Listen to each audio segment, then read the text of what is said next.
The lights snap on before dawn. White light floods the cell before your eyes are ready. Then the doors begin, metal slamming open one after another down the range. You count each impact without thinking. 9, 8, 7. Routine is the only warning system left. Your cell smells like bleach, damp concrete, and old fabric. The vent hums above the toilet. The mattress is thin enough to feel steel beneath it. You stand for count. Hands visible, chin level, not too fast, not too slow. Every movement here is judged. You arrived believing prison was only time. That idea lasted less than a week. The first lesson was eyes. Never stare too long, never look weak. The second lesson was words. Speak less than you want. The third lesson was debt. Soap, noodles, stamps, advice. Nothing is free. Every favor returns later. Your nights were sleepless. Keys rattled. Someone shouted. Toilets flushed. Boots passed the door at random hours. You learned silence can be worse than noise. Soon your life belonged to clocks you did not control. Wake up. Count.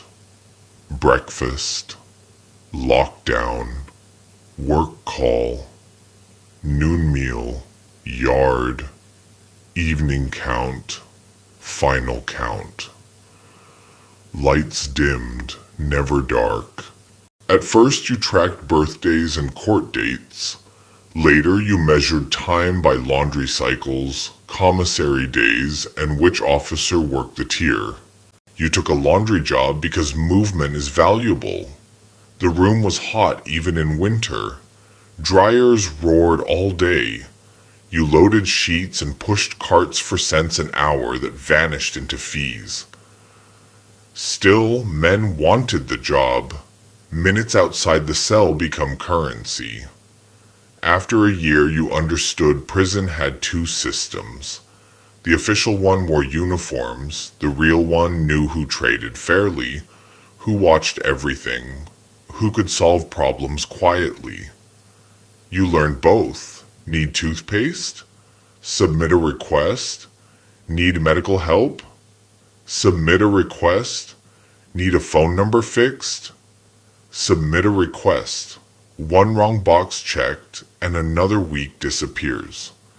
So everyone learns creative compliance. Follow rules just enough to survive them. Fold property right.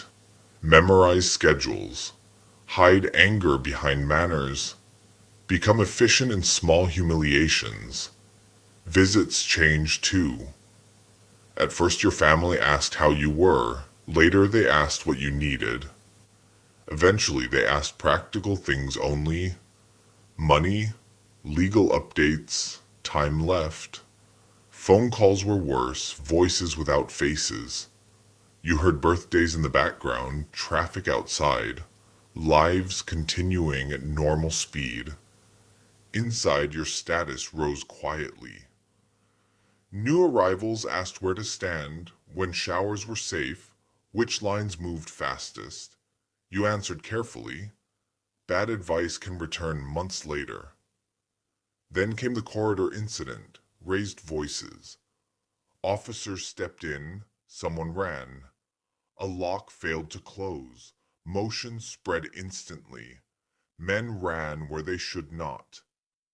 You saw an older inmate fall near the wall. Choices measured in heartbeats. Hide, run. Help someone who may become your next threat. Years here trained you to protect yourself first. You moved toward him anyway. You pulled him up. Together you made only a few steps before officers retook the hall. Get down. Face down. Hands out. Concrete hit your cheek. Boots thundered past. Weeks later the old man passed you near Chow and gave one small nod. No speech, no debt.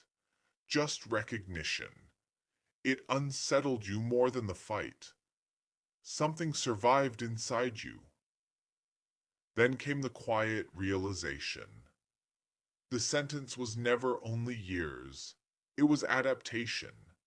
You knew shift changes by footsteps. You slept through alarms that once froze you. You ate fast. You preferred walls at your back. You scanned every room before entering. You had become someone built for confinement. Structures do not easily release what they reshape. Release day came without drama. Paper packet, cash card, civilian clothes that fit strangely, final signatures. Then a door opened outward. Cold air touched your face without permission from anyone. Freedom did not feel like joy first. It felt loud. Cars moved too fast. Stores carried too much. Choices felt heavier than rules. At night you woke before dawn, waiting for lights that never came. Inside, your bunk was already filled. Another man arrived carrying a blanket roll and the belief that prison was only time. The lights snap on before dawn. Doors open one by one. Someone counts the sounds because routine is the only warning system left.